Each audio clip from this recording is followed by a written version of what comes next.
If I do, I don't tell them.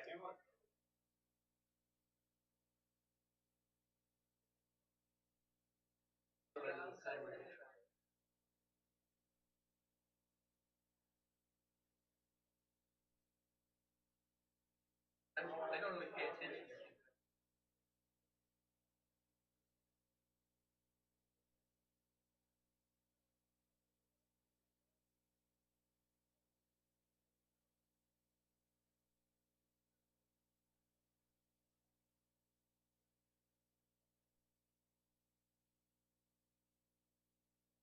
Yeah, if I feel like.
We're just going to hold for a couple minutes, like 2, 3, 4 minutes, and then we'll get started.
Last round of people.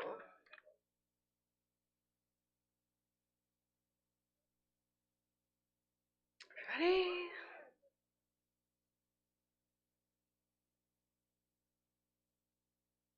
Sound booth folks, are you guys ready and all good? Yeah? Okay, perfect. All right, hi everyone. So good to see you all here. I am so excited to have Ricardo Levins Morales here today, and I have a little speech talking about his many accomplishments, but I wanted to start with just one of the things I really appreciate, and I'm excited to hear more about, is that I feel like he holds on to the understanding that people don't need to be single issue activists, and that sort of art and our collective liberation, planet, animals, natures, workers, LGBTQ folks, disability activists, labor movement, all of the things matter, and that our struggles are all connected together. And I think that now is a really wonderful time to be talking about that because of everything that we are all living through together, and the moment that we find ourselves in, and the choices that we're making as individuals in our art and our work, and how we want to be as people. So now we'll do the official bio. Ricardo Levins Morales is an artist and organizer based here in Minneapolis. His work is widely used by grassroots movements, organizations, and communities. Born into the anti-colonial movement in his native Puerto Rico, he was drawn into his own activism after his family moved to Chicago in 1967. As a teenager, he supported the activist work of the Black Panthers and the Young Lords.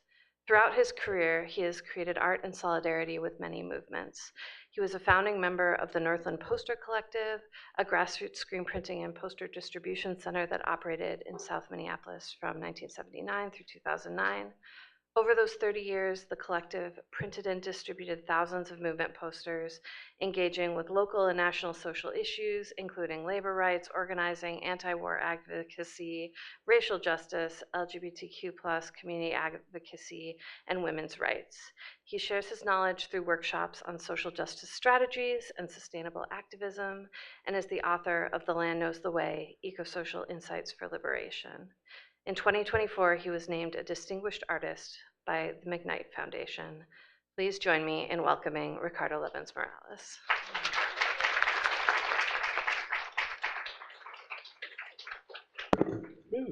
Hi, y'all. Try that again. Hi, y'all. How you doing today? Did y'all get fooled and think that winter was over? Yeah, me too. Um, yeah.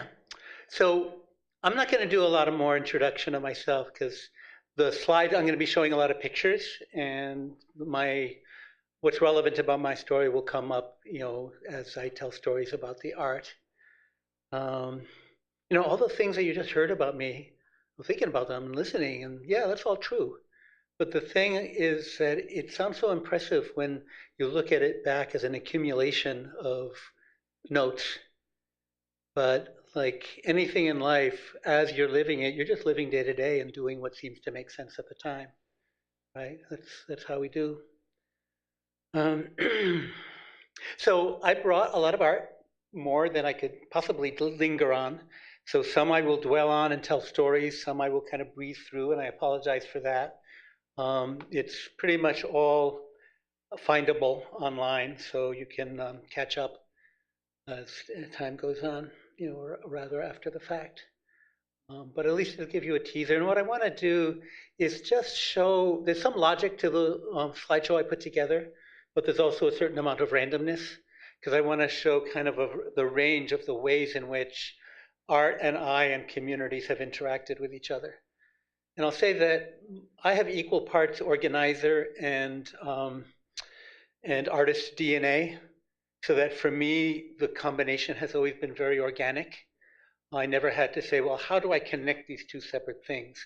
So that's kind of the world that I come from. By no means is it meant to be a prescription for how one does art that connects to social issues and humanity. It's just a way that I've found, and that turns out to make me happy. Well, that's what I do. This is little old me, and inside my shirt is an image of the house that I was born into, the house where my family lived when I was born. It's in the western coffee-growing mountains of Puerto Rico. That's another picture of my home area. My sister and I used to go and help neighbor kids carry water up in buckets from the spring farther down in the valley. We didn't do that for ourselves because we were too high up on the mountain, so we collected all our rainwater from the roof that got channeled into a water tank. And that's what we bathed and cooked and did it all in. Like I said, coffee growing country. And years later, I was still going back to visit and helping the neighbors carry water. I just came across this photo the other day, but I'd throw it in. My world was really a world of forest and growth. It's farms, but with a lot of forested land, especially on the steep slopes that are hard to farm. So I grew up in a world where my television was the forest, my school to a large extent was the forest, my playground was the forest. So the idea that things come in cycles and rhythms and pulses and ebbs and flows and tides was really absorbed into me very early. And I would learn later when I moved to the United States at a time of mass movements that that's the lens through which I look at organizing and movements, these cycles that come and go, right? Which kind of helps me avoid a lot of confusion so that when things happen, I don't tend to be shocked, surprised maybe. So for example, when a fascist movement bursts on the scene in the United States, the question that automatically comes up for me is, oh, okay, what does this mean in terms of what cycles we're part of? In the economy, in the arc of colonialism, in the culture, and therefore what are the tasks appropriate to this part of the cycle, just like in farming. What are your different tasks at different times? Now, that doesn't mean I don't get surprised. I never could have imagined that a fascist movement here would be led by a cartoon character. But I don't feel that like existential shock. Oh no, everything I believed about the world just got pulled out from under me. One of my neighbors.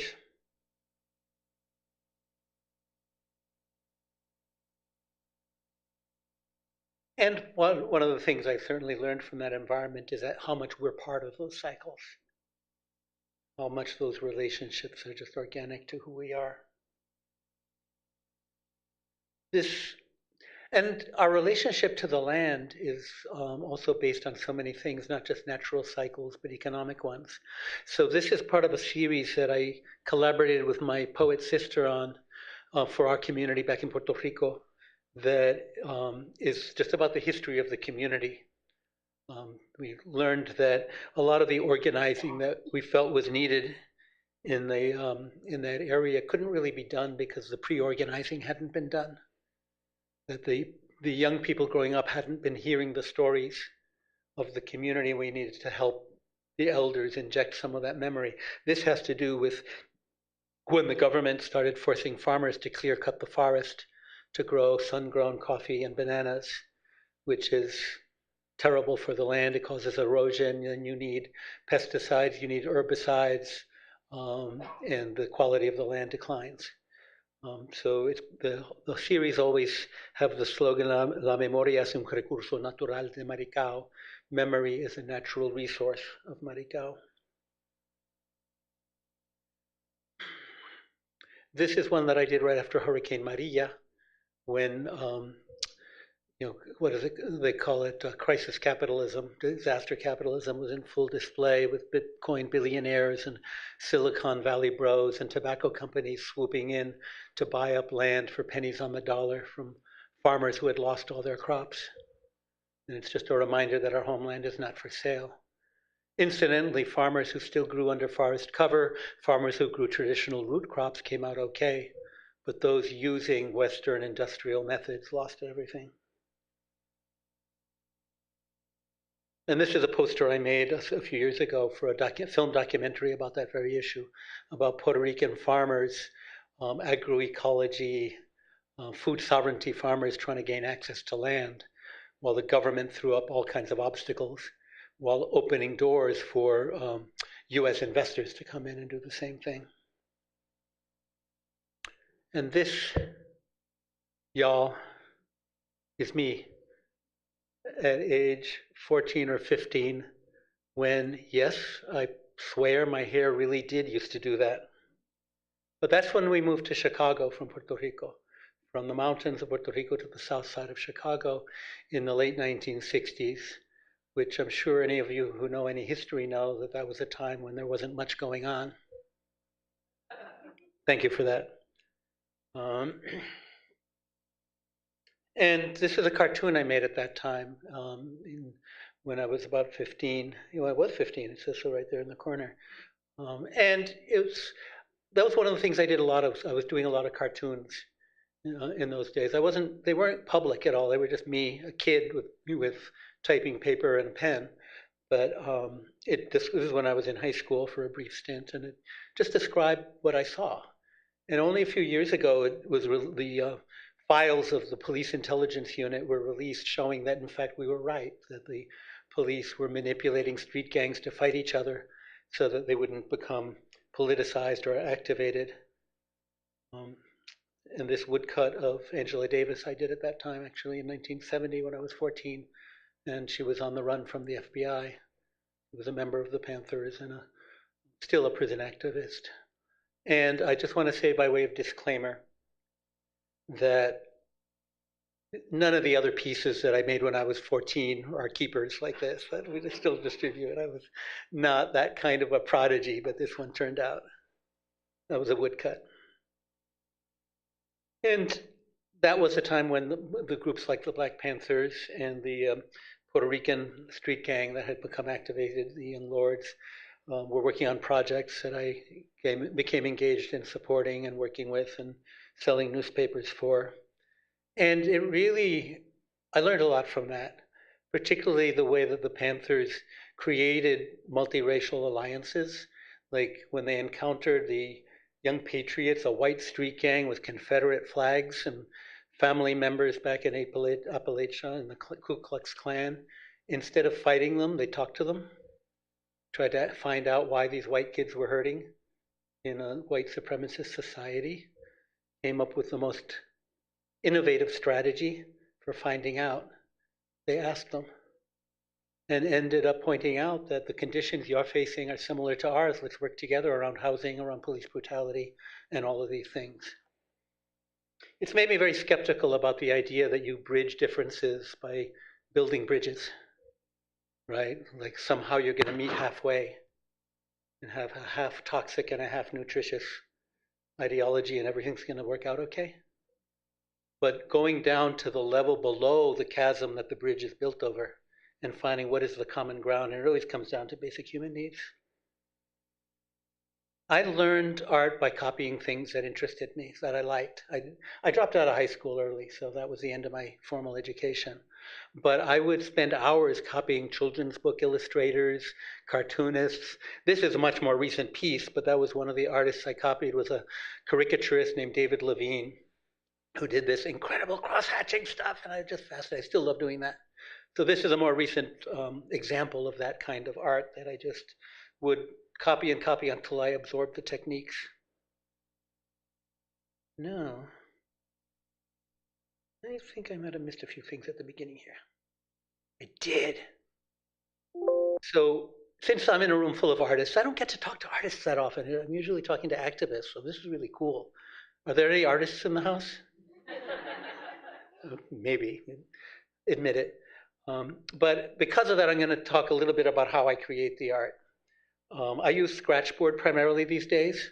In this piece that from many years ago, I was working on a large piece of Scratchboard that then I would make a film of and shoot it onto screens for screen printing, because that was my form of reproduction. But once I discovered Scratchboard, just a white clay surface that I could ink onto and then scrape, I fell in love. And nowadays I do that and then watercolor over it, because we have digital ways of printing. But in those days, not so much. And that's my son, who was always willing to help me do my work. Now he's a rapper who lives in San Diego. So this is sort of a progression. I found these pictures the other day of one of the pieces that I made rather idly recently. Just adding to it and then filling in with the watercolor. Sometimes I also add some techniques in Photoshop, but for the most part, it's hand-drawn art.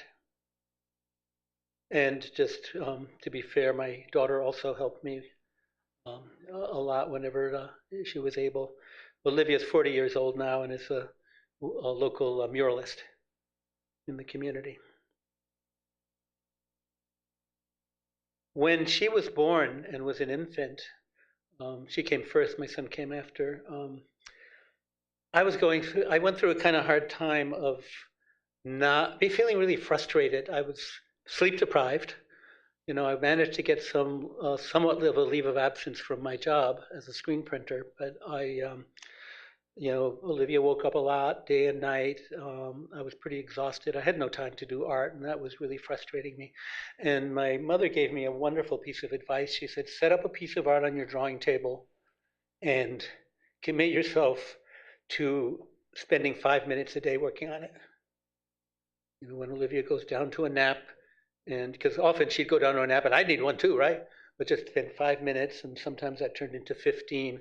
And it wasn't this piece, but it's one very similar, which is why I'm showing this. It was a one-color, what turned into a screen print, and that was a fine piece of advice, because art is not just about inspiration and lightning bolts of brilliance. It's about fitting it into your life in whatever way you can.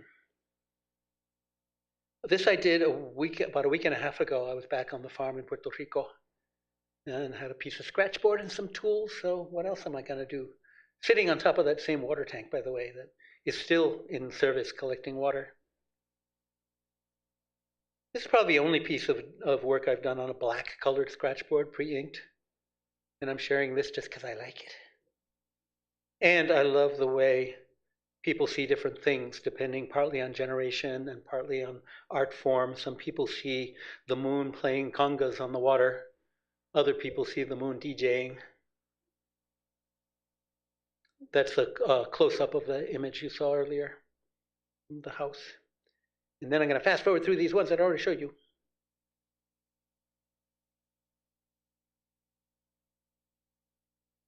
Go back, go. Yeah, okay.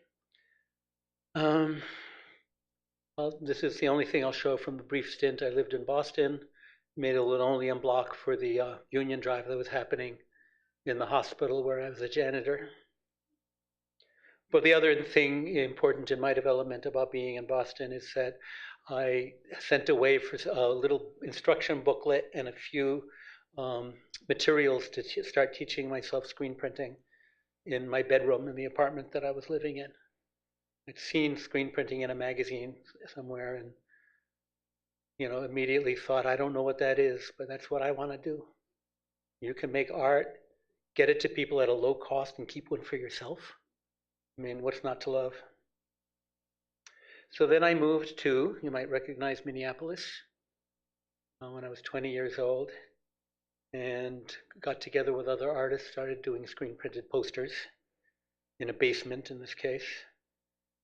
This was my first poster. I won't pause long enough for you to read it, but it's a great quote by Woody Guthrie about doing art that supports people rather than tearing them down. And I thought that's my life's mission. I knew that it would never sell because who would buy something that wordy? Of course, it was my best seller for at least the next 15 years. You live and learn. The poster collective that I became a part of ended up with a storefront for 20 years on Lake Street after 10 years in a warehouse building. So yeah, a lot of people passed through it, but 30 years together. I'm not in that picture because I'm taking it. We didn't have Photoshop for cheating in those days. And I was doing art for some of the movements. This is a farmers movement in Minnesota. That's an indigenous people's movement out in the Black Hills that the Dakota call the Pahasapa in the Lakota. And so I was doing graphics for local publications, basically, and trying to get illustration gigs of various sorts, art directors, magazines, whatever it is, to try to get bits of art. The screen printing I was doing was usually pretty 1-2 color types of things. Occasionally this is one of the more complex ones. Using inks that I do not recommend using in unventilated spaces, but that's what we had, and that's what little we knew back in those days. Actually, this is printed on black paper. Once we started doing T-shirts, we had a dryer, and so a lot of the posters that I did after that were using textile inks that we could then run through the dryer, just like they were T-shirts, and vent. It would vent out any fumes. And we built a light table so that we could, because running through the dryer would shift the registration a little bit, but shining a light underneath it would allow us to make each print aligned. Yeah, some of the sort of illustrative stuff that I was trying to get some gigs doing. And I did get some of that. This is from a magazine, a teacher's mag. This is a piece, a card I made for my daughter when she went away to college. But it shows that I'm a secret children's book illustrator, even though I've never actually illustrated a children's book. But when the kids were small, oh my God, I kept getting so many children's book ideas. And this was the cover of a radical teacher's magazine, Rethinking Schools, it's called. But again, trying to place myself in the experience of other people and finding symbolic ways to express what other people's reality is and what it feels like being under surveillance while budgets are being cut and trying to keep the kids from falling through the cracks. In the early 80s, my now wife and I were part of a group that would bring concerts of musicians from Latin America. It was called the New Song or the Nueva Canción movement. The Jamaican equivalent at the time was reggae, and a lot of countries had different versions of it. That was political, that was activist.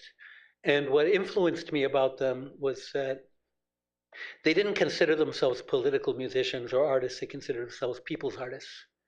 So a song about a newborn baby or a song about a copper workers' strike all fit organically into the way they presented themselves. It was like, what is it that is meaningful to people's lives?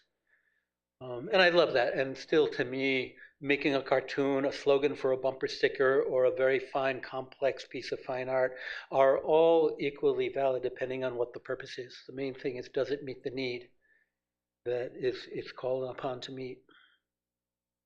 Some CD covers. Yeah, so the art, as you can imagine, doing commission art can be used for all kinds of things, book covers, calendars. One thing I never realized, now that I've been around, my basic secret for being so prolific is that I have so far not died. So I keep making stuff.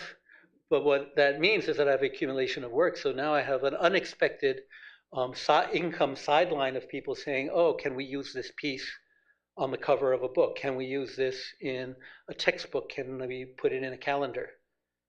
Very sweet. Yep, like I say, all art is valid.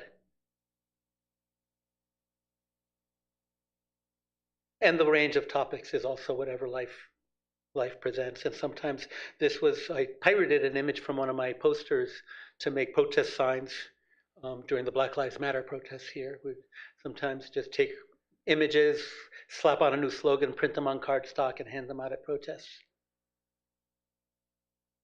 Now, during this time, I really started developing my ideas about medicinal art, is what I call it. The art as a medicinal practice.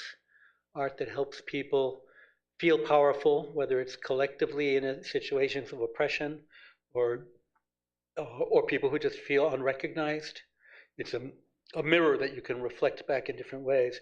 This was a poster of part of the neighborhood series about a neighborhood guy named Toto, who called himself the world's friendliest drunk.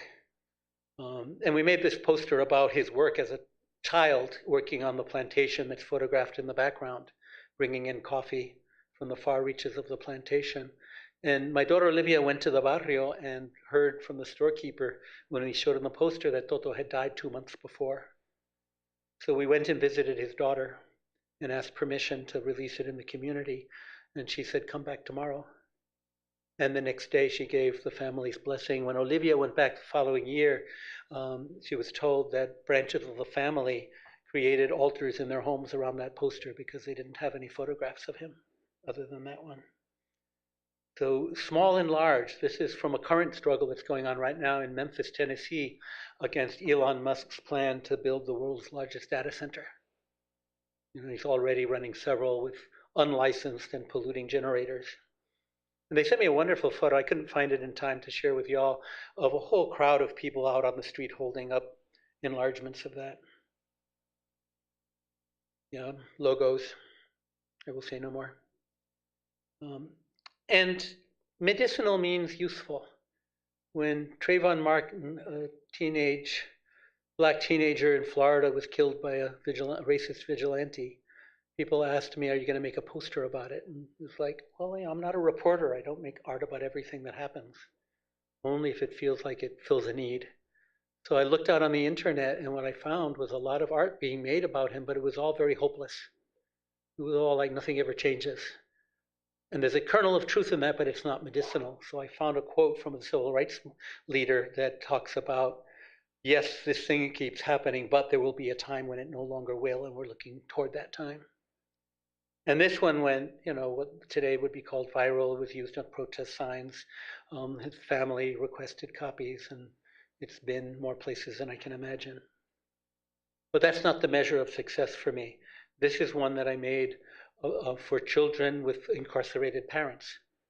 A much smaller niche, a much smaller group of people for whom it's medicinal, but for me just as important.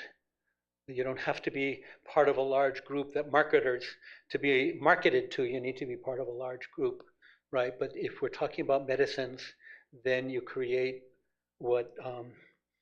basically what's needed for whoever needs it. At the end of the last century, I was there. Some of you might have been. Another artist and I created this large, 2 by 3 foot poster called Century of Struggle, which traces histories of social movements from 1900 at the bottom to the year 2000 at the top. There's 600 or 700 little instances of stories in roughly chronological order. which kind of blew my mind that you can start something like that and actually finish it. I think that's why I was able to write a book later. It's like, oh, sometimes you finish big projects. Who knew? I thought you worked on them and then you died. This is an enlargement of part of that. So it's her style and my style. Jana Schneider is her name. She's mostly doing ceramics now. And a lot of very simple riffing off of advertising and workplace safety signs. This was done for interracial coalition building in New Orleans after Hurricane Katrina, where the day laborers, who were the immigrant workers who rebuilt the city, were being pushed out. The city elders decided, oh, we never noticed all these workers were, undocumented. But now that the work is done, I guess we should call in the migra. And at the same time, the black community trying to return to their traditional homes were being blocked by the same city authorities. So this was part of a coalition that they were building around the right to remain, where they could work together and fight for common needs. And I would make a sketch, a proposal, and send it down the Mississippi as a JPEG, and they would project it in a hall full of 150 workers who would all critique it and send me back instructions. It was really the most democratic and kind of sweetest process I've ever been part of.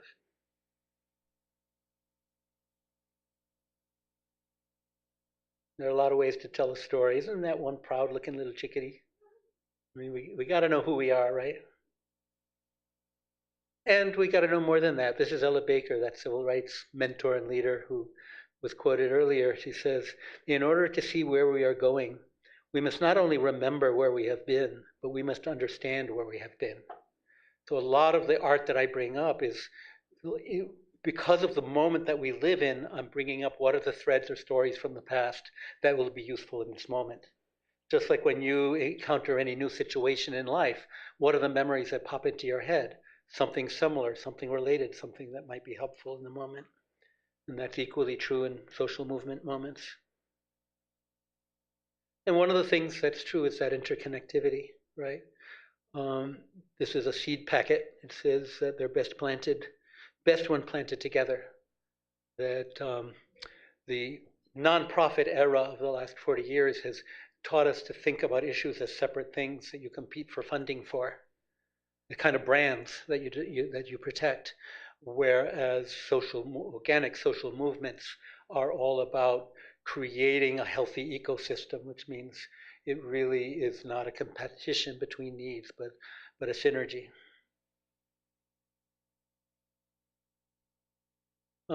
It's not only about what art we create or who we create it for, it's also where they are. How do you reach them? Not everybody goes to galleries, and remember, I didn't come up through that world, right, of galleries and residencies and stuff like that. So my art was more shown in union halls and communities, birth announcements, whatever, would bring it into where people lived. This is part of a series of the El Colegio High School, largely immigrant kids here in South Minneapolis.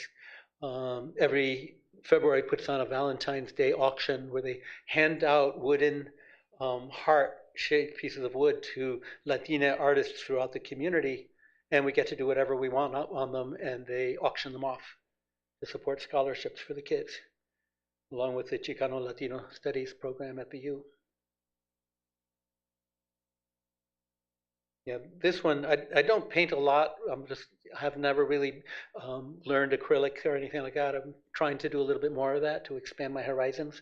But this one I did with acrylics that my daughter provided for me.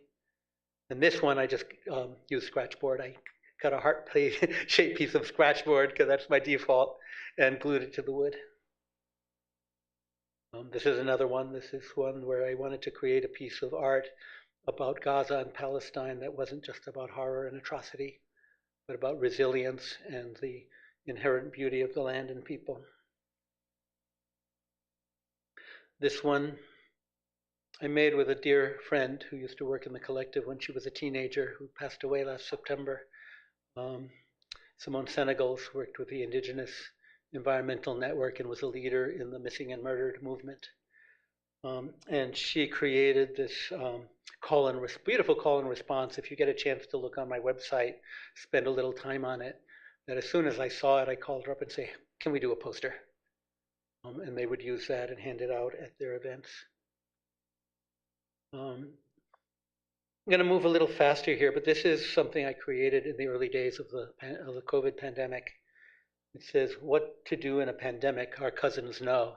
And it's all these cute little animals giving advice, right? And we created them as separate panels and put them together into a single poster, not realizing the need that they met. So we started getting messages right away from teachers, from therapists, from parents, saying, this is the first material we found with which we can explain what precautions to take to a 5-year-old in a way that isn't scary. One kindergarten teacher took each of these in turn, because her class was remote. Once a week, she would take one of these panels and dress her little dog up as that particular animal and send the picture and this picture to her class. Someone else made a hooked rug. Other people made clotheslines in front of their house and hung little panels. We ended up making coloring pages and just turning them all into free downloads. But yeah, it's remarkable. You never know. Some things, like I say, can go global, and some things are just perfect if they're only reaching the small group of people for whom they're deeply meaningful. No need to explain this one, except to say that I love that nurses think it's about them when it's really about meat packers. But I think that also shows the falsity of that division between professional labor and manual labor. We're all in the same boat.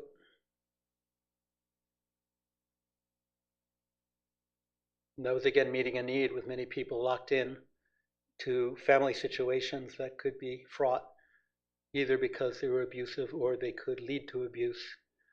We created something for people on either end of that equation to reach out and find support, especially in situations. So these were for posting publicly, because sometimes it wouldn't be safe for people to use their cell phones in a locked-in apartment with somebody who might be harmful. And this I did for the cover of the St. Paul Almanac, a late lamented publication. But again, it points to the idea of where are people at? What are their stories? Everybody has a story and a way to reach them. And that led to a series of posters that I got a small grant for to put up in Metro Transit buses. So for 6 months, each month we would swap it out to a new one of these signs that would stimulate curiosity about the other people on the bus. Because that's the basis for empathy, really, and the basis for solidarity. And there's online ways for people to respond so they could turn to the person next to them. It culminated in a community event. This is an enlargement of one of the pieces that was about family heritage. And I should say, as an activist and artist and healer, I'm always thinking about who's not included, right? So that this is about where do you come from, where does your family come from, but also had some wording for people who don't know where their families came from, who are adopted and who did not inherit the narrative stream that they come from, so that we continually become more aware of each other. This is just showing, again, take the art to the people. This was a powwow up in northern Minnesota of the Indigenous Environmental Network, where the art exhibit was on clotheslines between trees. Sometimes art is just whatever comes out. I started out with a doodle on a piece of scratchboard of a nose and just followed the scent trails from there, and this is what it turned into. No planning, no agenda.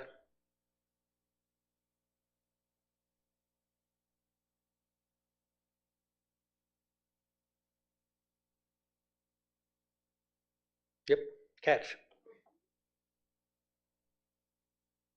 And this is the same as that wall hanging over there.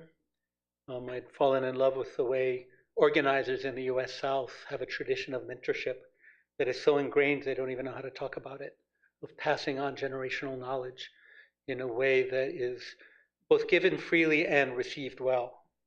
It's not just elders telling their war stories, which so often happens here, but actually really being in relationship and helping them address dilemmas with historical knowledge.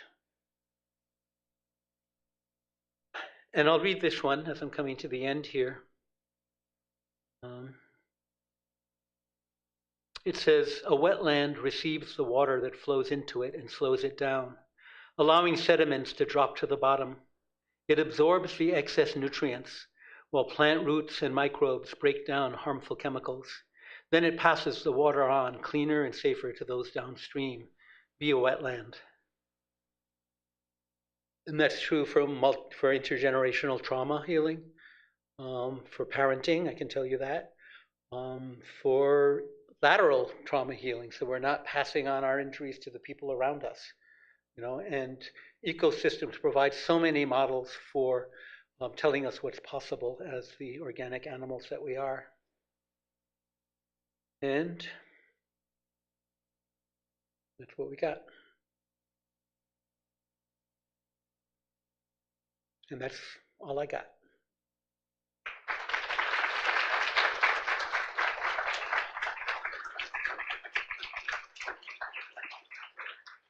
Now we get to talk.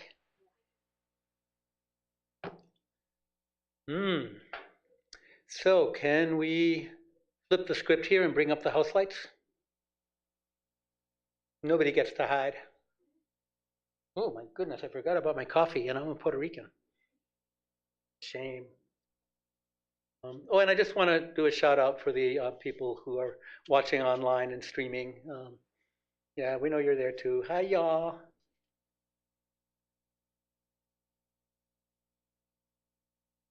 So this is the part that's unscripted. So whoever has a thought, a question, a dilemma, or a furious disagreement, feel free to share. And I'll be patient until you do. In terms of your experience as like an organizer and a parent and like an artist and all of those things intersecting, at the start of your presentation, you talked a lot about the idea of sort of thinking of the cycle of when certain things need to happen and when other things may happen. With sort of urgency that can accompany certain organizing concerns or moments of parenting or like a particular piece you're making art about, can you talk about how you manage sort of that idea of if urgency feels like it is present or what outside needs are sort of coming to your attention that you feel obligated or required to respond to? Yeah, so it's an urgency versus patience question, and that's what I call an organic tension, because it can only be managed and never resolved, and the balance is constantly changing. And I think part of what allows us to navigate that is that there are a lot of people. So some people, primary work is thinking, is planning and working on the long term, and while others are trying to put out the fire. There are times when we all have to put out the fire. But to me, it's really about trying to make sure that the two are always linked. So for example, if your goal is to grow a crop of tomatoes, you can grow that with pesticides and get, and herbicides and chemical fertilizers and get a really good crop of tomatoes, right? And maybe even get a bigger and faster one than if you're using organic methods. Not always. But and you can also grow a crop of tomatoes using compost and manure and mulching and all those methods. And the difference is that 5 years down the line, your chemical tomato patch will be pretty depleted. The soil will be dead and you have to put in more and more and more chemicals, whereas the other patch will be even more fertile than it was in the beginning, right?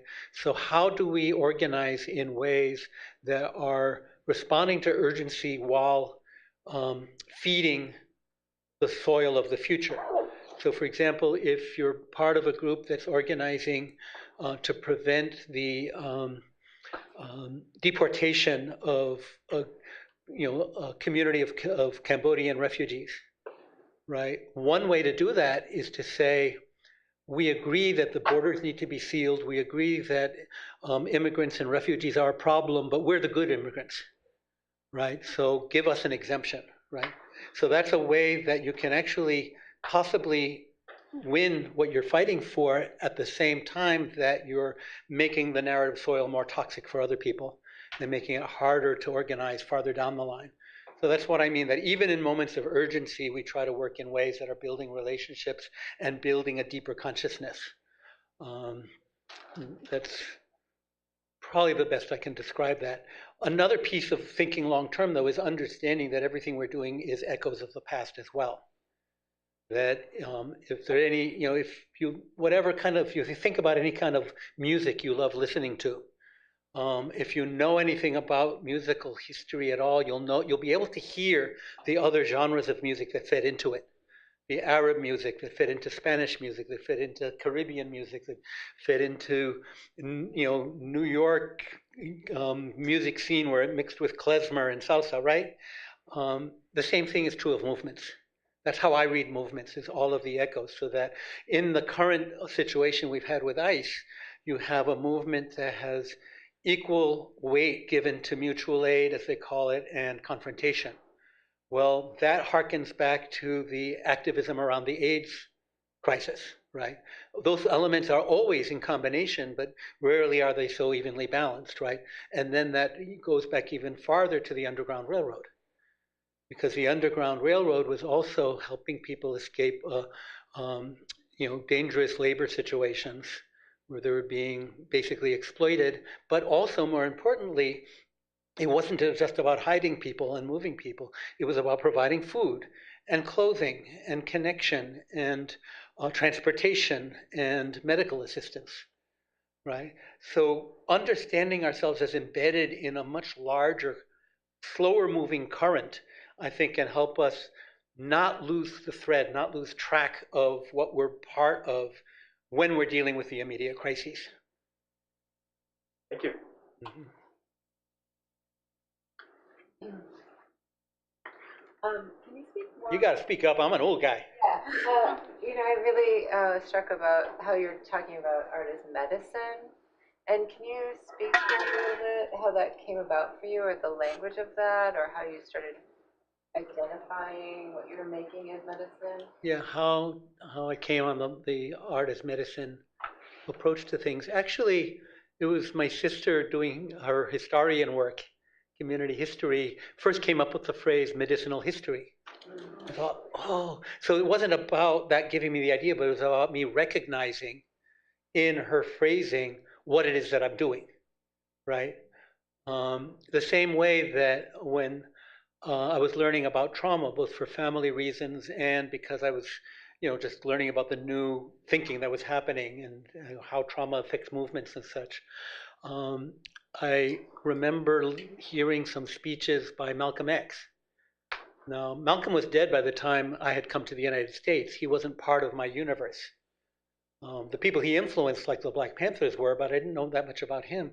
But listening to his speeches, and by the way, he was not only a remarkable speaker, but he was quite funny. He really used humor well, but he was very skilled as an orator. And I realized, wait a minute, what he's doing is he's reframing stories, historical narratives for traumatized people in a way where their power and their beauty is highlighted rather than, their inadequacy or fault or whatever else, right? You say, oh, that's what my art is doing also. It's reframing traumatic narratives into empowering narratives. So just bit by bit, bringing those elements together to understand better what I somehow had found myself groping toward just naturally out of the work that I was doing. Can I follow that up? Does it change the way that you make? So when you identify this language for yourself, does it change the way that you think about your work, or that you make your work, or does it have any kind of... Did it change? Did that framing change it? Yeah. I don't know. Yeah. I don't know. Certainly it integrated naturally into it for sure. And it did allow me to think more as in terms of diagnostics. Like, okay, if we're healing, we want an outcome. We're looking for an outcome. And to have that, you need to have an accurate diagnosis, right? So that the diagnostic question I ask in organizing is, what is it that's keeping this group of people from recognizing their own power and acting on that power? Not what is the nature of the boot that's on their neck, But what is the nature of the internalized cultural, structural, narrative, whatever it is, that prevents them from figuring out how to move that boot off, or at least make the effort?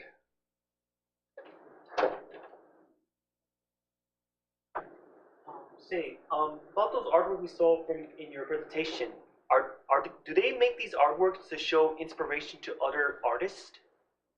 Do I make the artwork to do that, you mean? Yes. Do you make them to like just give them inspiration, like civil rights to this artwork? Like show them what's the meaning of this artwork? I don't completely understand the question. I mean, why do you make these artwork? Like, do you make it for something to understand or something to be fun with? Yeah, so here's my thought about art. Art, I believe, is a form of communication, and that it's always meant to get you to think something, feel something, or do something. And that's true even if you're only making art for yourself. If it's only an audience of one, it's still to remind you of something, to get you to do, think, or feel a certain way, right? So that the different pieces of art can fall in different places in that spectrum, but they're all part of a relationship with the world and the people that I'm around, right? Either directly or indirectly. And being inspired is part of that, because I don't create art that describes even the most horrific issue in a way that'll make people feel hopeless, or like just binging out on Netflix. Not that there's anything wrong with that, or binging out on spaghetti, or getting drunk, right? So that if what I told myself early on is that if I can't find a way to address an issue in a way that has that spark of agency in it, then I'm not yet qualified. But the truth is that you can always find it. Okay, thank you.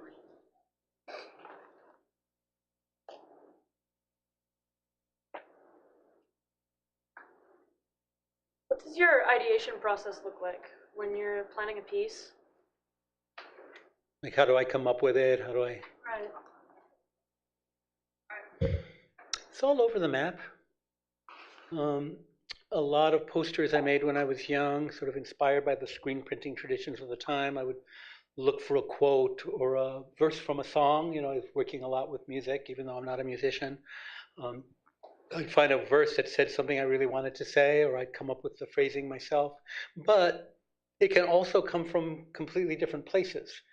If there's any songwriters, like, where does the inspiration for a song come from? It might be from the feeling you get watching a sunset, and the song might be about a romance, right? It can affect you in different ways. For me, sometimes it's come from the idea. For example, I showed you that cross-hatched caricature, right? Sometimes it's like, my hand really wants to do some cross-hatching, and I'll start doodling and say, oh, well, I can turn this into something, right? So it can be any of those things. Or, dang, I've made so many posters and they're so damn wordy, and I just want to make some art that doesn't have any words in it. So yeah, it can come from any angle, any direction. And I think there's a couple others I forgot to mention, but you get the idea. You said something very beautiful about fitting art into your life. Do you have any advice on better ways to do that?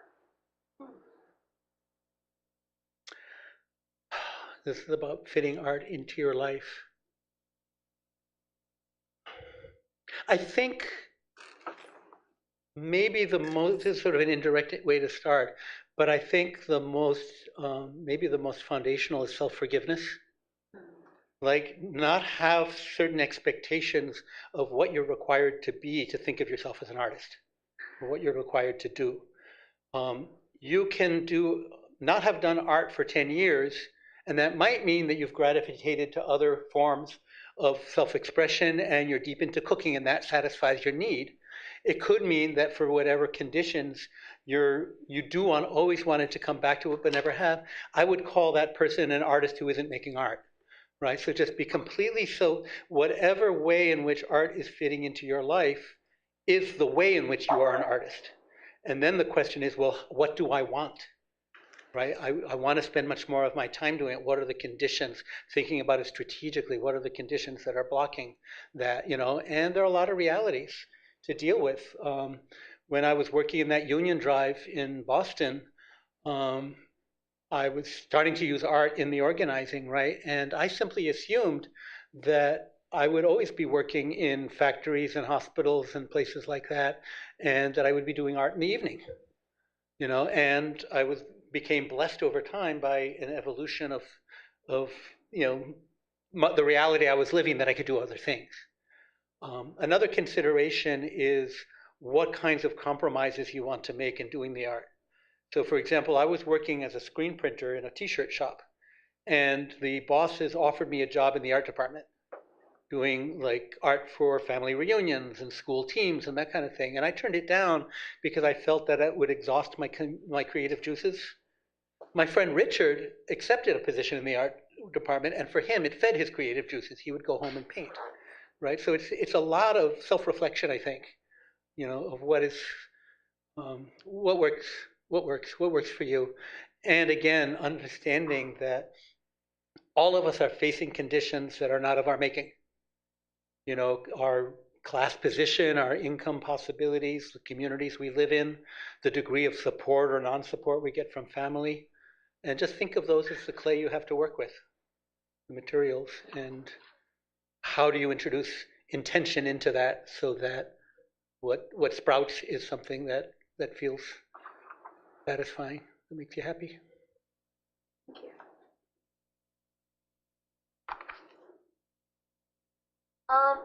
When you first, do you see yourself as an artist who is an activist, or an activist who is an artist? How did you make that connection to where your art is to where it is now?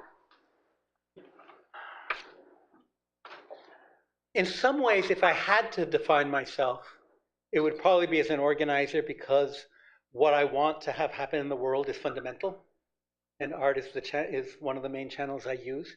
But for me, there never was a connection, because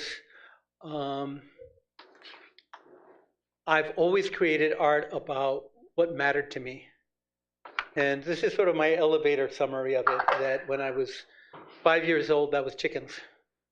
Because we didn't raise chickens, but they were free range. And so our neighbor's chickens were always running across the land, and I would make these teardrop shapes.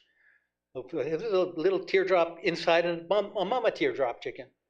When I was 8 years old, it was pirates, because I was an 8-year-old boy in the Caribbean. Duh. And now it's resilience in the face of oppression, right? So coming to the States, I grew up, my parents were in the anti-colonial movement. I knew something about the world, but landing in the States and then leaving home and dropping out of high school at a time of mass movements and political all around me is something that's simply naturally what would come out of my hand when I opened a sketchbook or a piece of paper. And I understand, I have these conversations sometimes because there are a lot of people whose trajectory has been art in a different way that doesn't connect to that kind of story, and they're trying to figure out how to put it together. And I have little to say other than listen to yourself deeply, because it's very hard to do effective social movement art out of a feeling of obligation. That might be a way to start, just to get the juices going and figure out what works and what doesn't work. But it really has to be something that's generative, I think.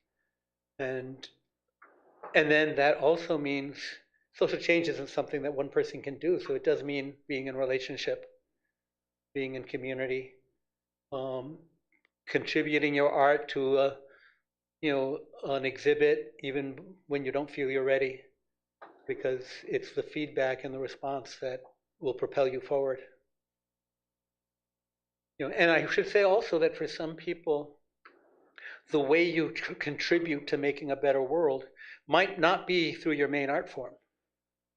If your main art form is knitting, there are always some people are very creative in terms of how to turn that into an activist practice, but it may be that you find it more fulfilling as an activist to work in other ways. There's a very broad menu out there, what the quantum physicists like to call a field of possibilities.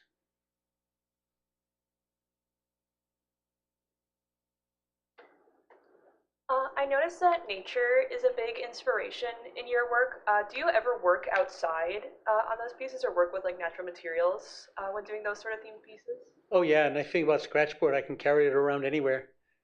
Scratchboard and tools.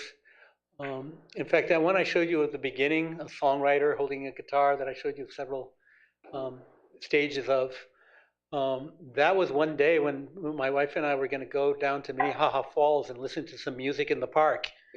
And it's like, oh shit, I don't have anything to do with my hands. I don't have any projects right now. And I flipped through some old sketchbooks and found a doodle.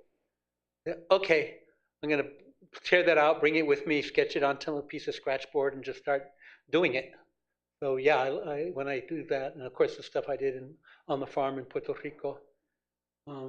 So yeah, I love that. It's not the only place I have an opportunity to work. I work indoors a lot too, but absolutely, I love it.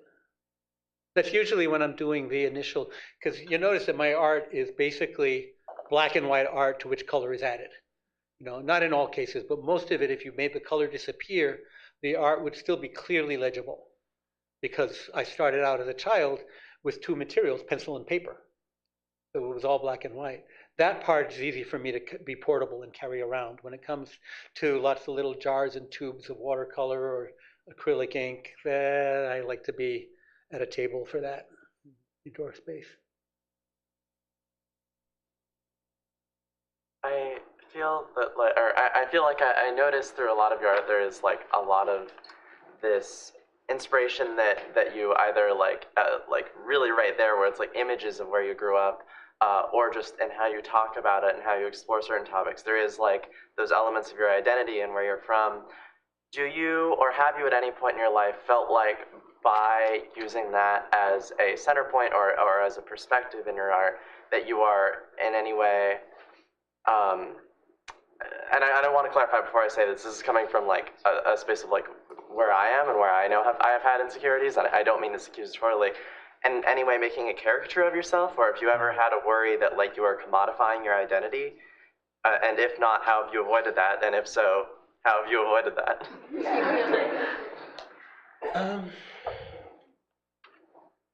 No, strangely enough, I came out from an almost opposite place, is realizing that I've been involved in social movements, I've been creating art for movements, and I had almost nothing about Puerto Rico.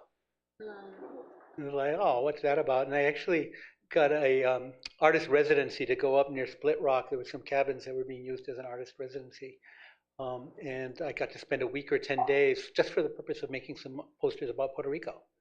And that kind of jump-started that, you know, and then, and now, you know, I've developed more and have been able to bring it back and forth from Puerto Rico and have that organic connection. But no, I haven't had that concern.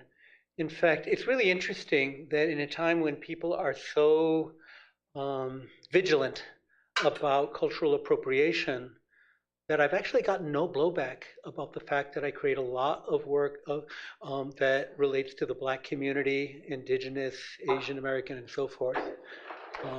And my approach to that is to say that my job as an artist is to reflect the world around me. And how can I honestly reflect that world if you're not in it? Right? So that I feel like it's an obligation to be that inclusive. But I think it's also that people feel like the depiction is one that resonates. There's a relationship there out of which the art I create comes. Like when Hurricane Katrina first hit New Orleans, I created a piece of that weekend because I couldn't sleep if I didn't. And there was no opportunity to talk to people in New Orleans and in the Gulf. You know, the phone service was down and they had more important fish to fry than telling some artist what art would be useful in that moment, right? Clean water, that's what would be useful. But I felt confident in my relationships there and related communities in the region that I felt that if I dig deep, it will resonate. And if it doesn't, I'll hear about it. And I'll correct course for next time. But no, that actually what you raised, I had never thought about it till now. I feel like you kind of just spoke to it a little bit. What's that? How do you stay motivated when the work that you're creating has so much emotional investment? Ooh.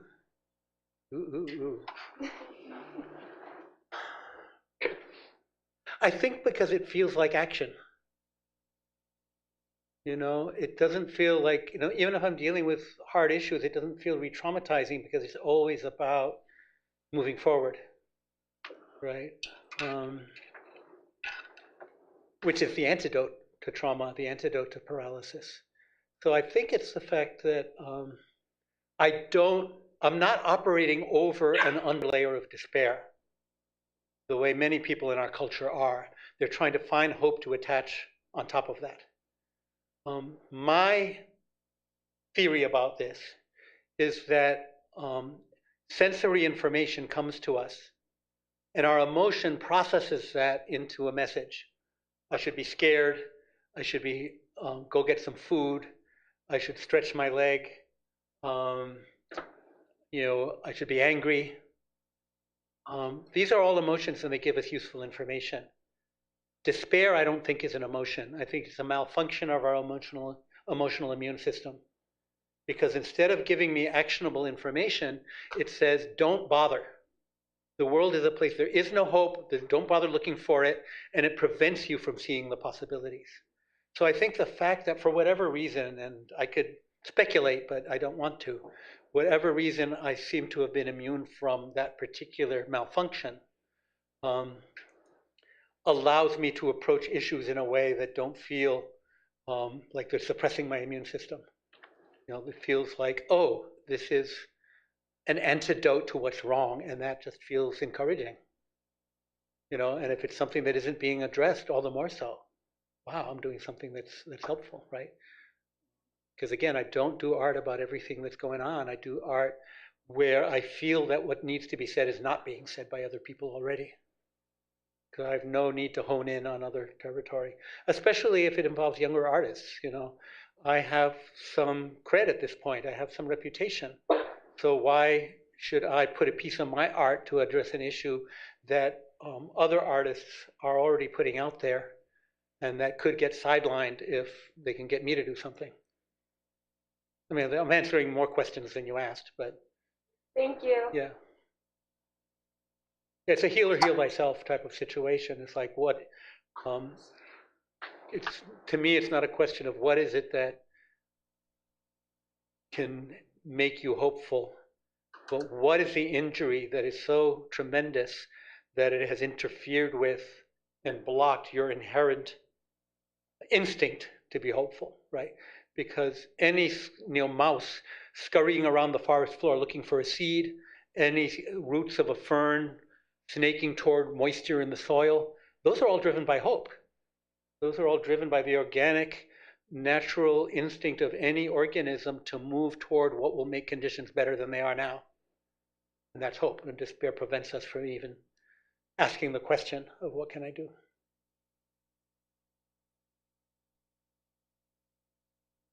All right, one last question. We got one. Somebody has one.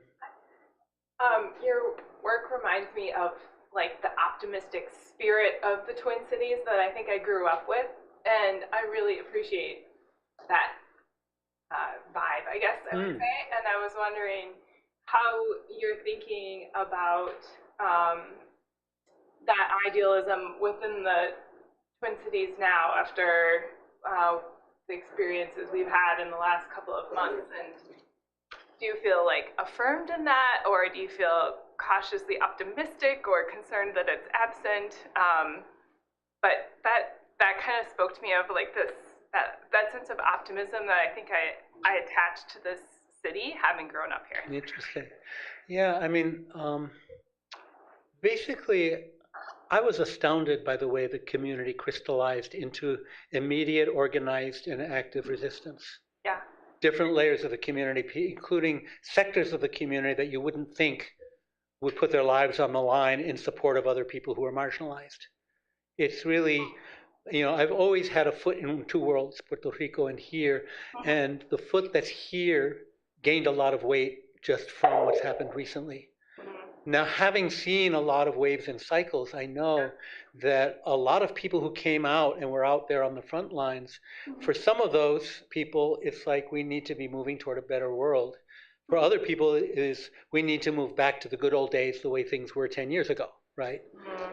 Because they fundamentally believe that the U.S. is the shining city on the hill, a beacon of democracy around the world, and they feel that's being violated. Other of us have a very different experience of living under the empire.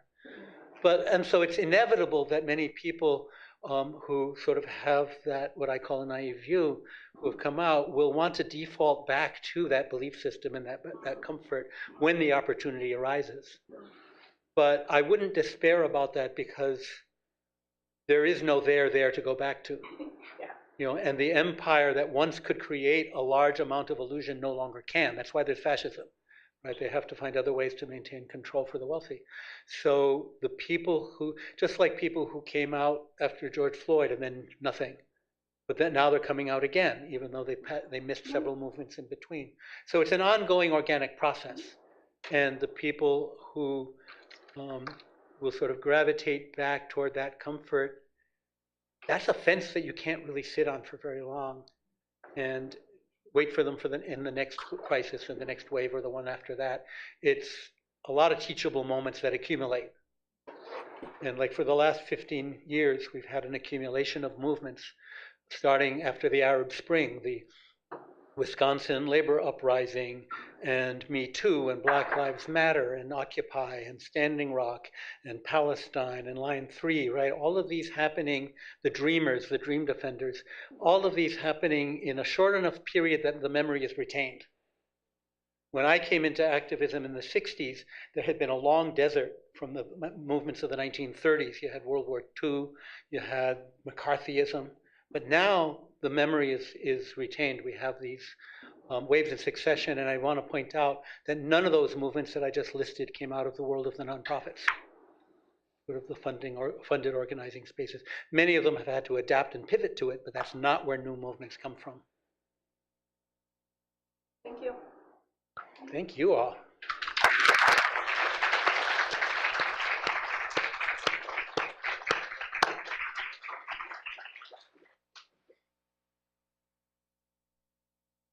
Everybody for coming.